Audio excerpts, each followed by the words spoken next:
Hello বন্ধুরা, সবাইকে শুভ তৃতীয়া। সবাই কেমন আছো? আমি তো ভালো আছি, আবার ভালো নেইও বলতে পারো, কারণ বাঙালি মানেই দুর্গাপুজো। আর দুর্গাপুজোয় আমি আছি আইজলে, যেখানে হাতে গোনা মাত্র 2টো পুজো হয়।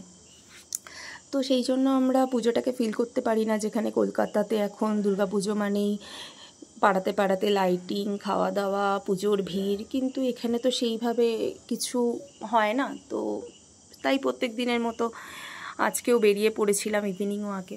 আমরা প্রত্যেক দিনই এরকম রাতে 7টার মধ্যে ডিনার করে নিয়ে 3জনে বেরিয়ে পড়ি ইভিনিং ওয়াকে।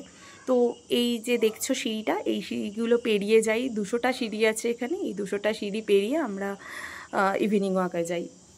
তো বেশ ভালোই লাগে, কারণ এখানকার ওয়েদার এত ভালো কি তুমি যতই হাঁটো, যতই সিঁড়ি পেরিয়ে যাও, মানে সেই কষ্টটা তুমি ফিল করতে পারবে না। আর তার মধ্যে তো এখানকার উপরি পাওনা আছেই এই সুন্দর প্রাকৃতিক দৃশ্য।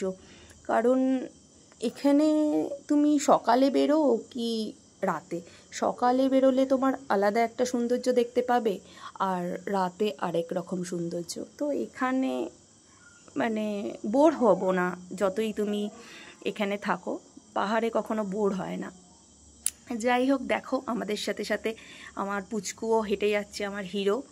ও ইভিনিং ওয়াক করছে না খেয়ে দে। ও বাড়িতে গিয়ে 9টার সময় রাতের ডিনার করবে।